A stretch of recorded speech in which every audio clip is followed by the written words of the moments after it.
Esta noite, quero falar sobre Jesus Cristo. Quero perguntar, quem é Jesus? Muitos de nós temos cruzes estampadas em nossas Bíblias, ou que carregamos no pescoço, mas, na verdade, não conhecemos Jesus. Sabe, quando você chega no Brasil, no Rio de Janeiro, há uma enorme estátua de Jesus. É um ponto turístico do Rio, de dia e noite. Ela tem 40 metros de altura. São 40 metros, de ponta a ponta dos dedos, com os braços estendidos. Alguém chamou este ano, neste país, de o Ano de Jesus. Uma das emissoras de televisão exibiu recentemente uma minissérie sobre Jesus. Minha filha escreveu um livro chamado Só Me Dê Jesus.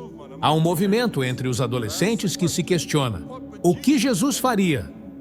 Quase todo mundo já ouviu falar de Jesus, mas milhões realmente não sabem quem ele é. Eles não o têm em suas vidas e em seus corações. E o mundo hoje está esperando que o Messias venha nos salvar. Há muitos anos o profeta Ezequiel disse: procurei entre eles um homem, mas não encontrei nenhum. Em outras palavras, Deus estava procurando alguém em quem pudesse colocar a mão, abençoar e usar, e não encontrou ninguém que estava disposto a se render e entregar a vida a Ele. O mundo hoje, se você ler os jornais e assistir aos noticiários, está correndo loucamente em direção ao que eu acho que é o Apocalipse. Esta noite no Oriente Médio, eles estão lutando novamente pelas mesmas coisas que lutaram por centenas de anos. Houve reunião após reunião, trégua após trégua, tratado após tratado e promessas feitas por todos os lados. Mas, de alguma forma, eles não conseguem parar de lutar. O homem é um fracasso moral. Deus é nossa única esperança. Os planos de Deus já estão formados e claramente declarados nas Escrituras. E à sua direita, no céu está sentado um homem que foi desprezado, ignorado e rejeitado pelos homens quando veio à terra pela primeira vez. E que ainda hoje é rejeitado e ignorado pela maioria da raça humana. Deus prometeu que será o futuro governante do mundo. Ele derrubará todo domínio, autoridade e todo poder. Chegará o dia em que todo joelho se dobrará diante dele e toda língua confessará o seu nome. Neste ano 2000, o calendário que usamos diariamente remonta ao nascimento de Jesus. Não podemos fugir dele. Nossa geração não pode escapar de Jesus. Ao longo dos anos, tantas peças, livros, óperas e filmes foram feitos sobre Jesus. Em março e abril, as revistas Newsweek e US News and World Report publicaram matérias de capa sobre ele. Em sua matéria de capa sobre ciência e ideias, a US News estampou o título "Por que Jesus morreu?". Por que há tanto interesse em Jesus hoje em dia? Essa é a pergunta que você se fez? Quem é essa pessoa que fez tanto para transformar a história da humanidade quanto qualquer outro homem que já viveu? Ele viveu apenas 33 anos. Sua jornada mais longa foi menos de 100 milhas. Ele é apenas um herói popular ou revolucionário? Ou é quem ele afirmava ser, o Filho do Deus vivo? Quem é essa pessoa que exige que o chamemos de Filho de Deus e o sigamos até a morte? Sabemos que ele era um homem. Ele era completamente humano. Ele era o homem representativo. Ele era o homem total. Ele foi identificado e contado entre os transgressores. 83 vezes no Novo Testamento, ele é chamado de Filho do Homem. Há muitos trechos nas Escrituras que nos lembram de sua humanidade. A Bíblia ensina que ele sentiu fome. A Bíblia ensina que ele sentiu cansaço. Ele dormiu na parte de trás de um barco.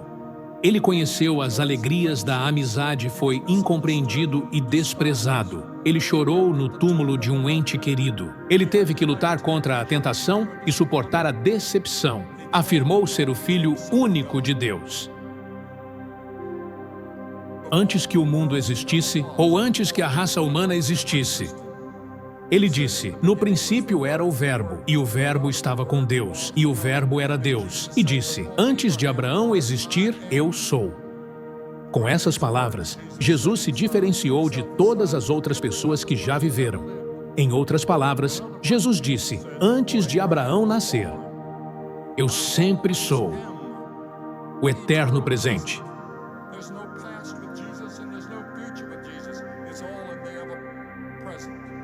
E Ele está falando com vocês esta noite, está falando com nós, coletivamente, individualmente.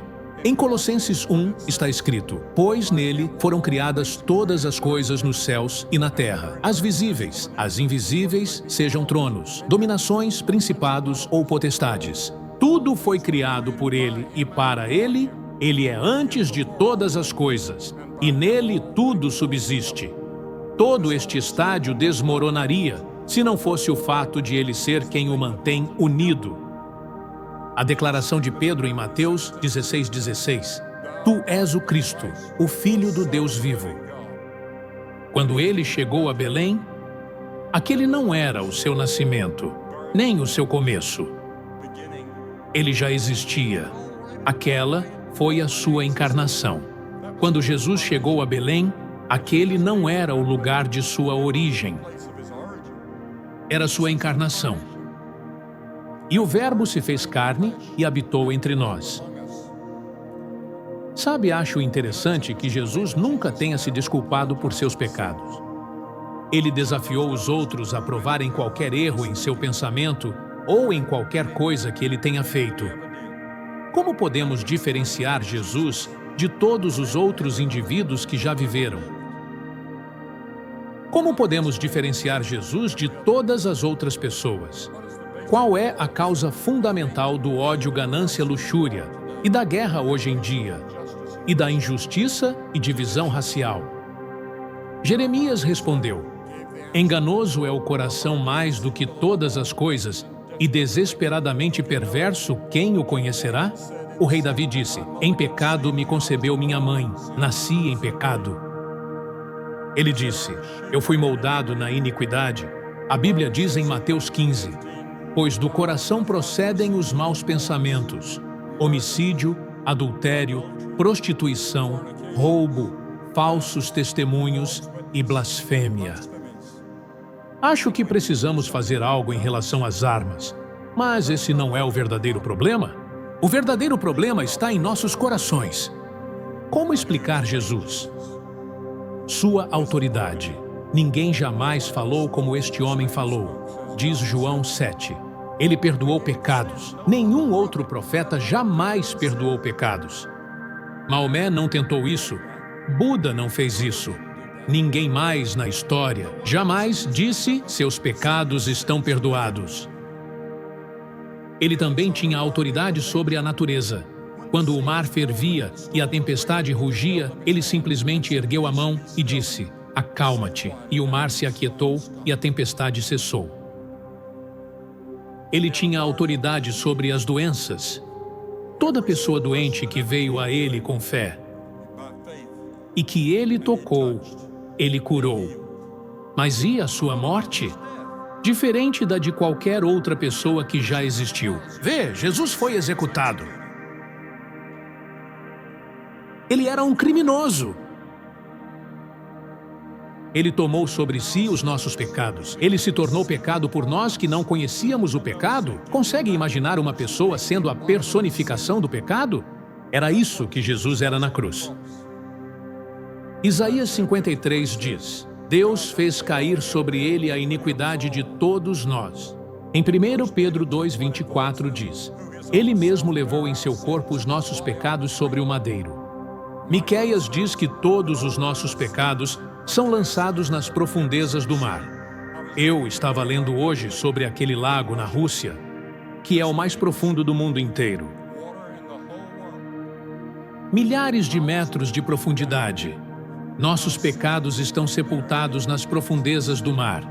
Diz a Escritura, por causa do que Cristo fez na cruz. Ele foi executado por você. Ele tomou sobre si o seu julgamento e o seu inferno. Você nunca terá que ir para o inferno. Você nunca terá que comparecer perante o grande trono branco do julgamento se estiver em Cristo. Mas todos os outros terão. A Bíblia diz que chegará o dia em que Ele julgará o mundo inteiro. E vocês comparecerão perante Deus, no grande julgamento, centenas de vocês que estão aqui esta noite. E não estarão com uma multidão como esta, vocês podem pensar. Nos divertiremos muito quando chegarmos lá. Não, vocês estarão sozinhos. Comparecerão perante Deus, sozinhos, e prestarão contas do que fizeram com Jesus e de como viveram suas vidas. E muitos de nós ficaremos terrivelmente desapontados. Clamaremos por misericórdia, mas será tarde demais. A Bíblia diz que clamaremos para que rochas e montanhas caiam sobre nós e nos escondam daquele que está assentado no trono, mas não conseguiremos. A crucificação de Cristo é um obstáculo para muitas pessoas, porque a Bíblia diz é tolice para aqueles que perecem. Muitos aceitam o ensinamento de Cristo quando ele diz para amar a todos. Mas eles pararam na cruz. É na cruz que você precisa chegar para realmente conhecê-lo. E você precisa confessar que é um pecador e se arrepender do seu pecado. E a palavra arrependimento significa que você se converte, que muda. Você está indo em uma direção na sua vida e está disposto a ir em outra. Você diz, mas Billy, eu não tenho essa capacidade. Eu tentei mudar, eu tentei fazer melhor. Mas eu não consigo. Você não consegue. Mas Deus o ajudará se você se submeter a Ele e disser, Senhor, eu preciso da sua ajuda, até mesmo para me arrepender. Eu preciso da sua ajuda até mesmo para ter fé, o tipo de fé que eu preciso ter. E você? E então tem sua ressurreição. A Bíblia diz que o levaram para fora e o sepultaram após a sua morte. Mas no terceiro dia, ele ressuscitou. E ele está vivo esta noite. Quando alguns dos discípulos foram ao túmulo onde ele foi sepultado,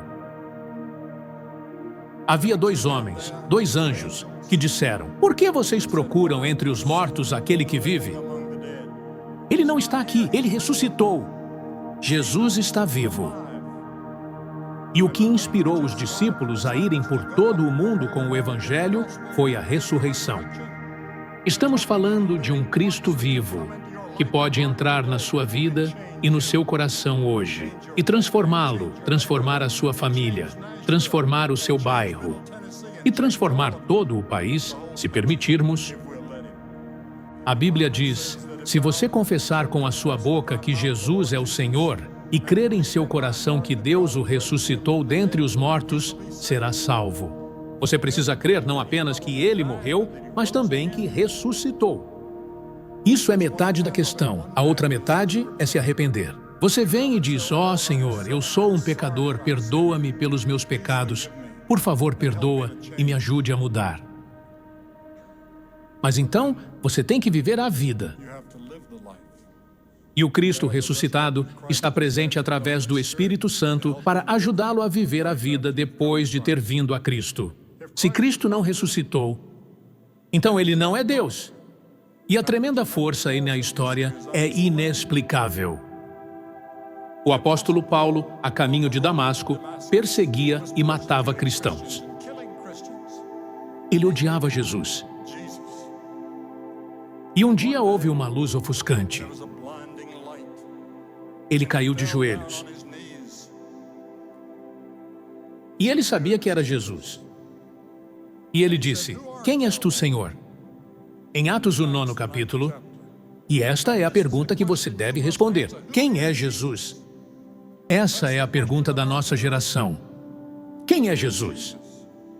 Se Jesus afirmasse ser Deus sabendo que não era, ele seria enganador. Se ele pensasse que era Deus e não soubesse a diferença, então ele seria um lunático. Jesus era quem ele afirmava ser. Deus manifesto na carne.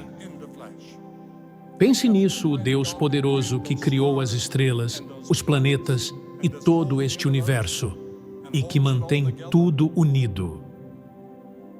Ele é quem quer entrar na sua vida e no seu coração esta noite, de uma forma nova. Talvez você seja membro da igreja. Talvez tenha sido confirmado, batizado e tudo mais, mas lá no fundo você não tem certeza. Não tem certeza se está pronto para encontrar Deus. Não tem certeza se escapará do grande julgamento.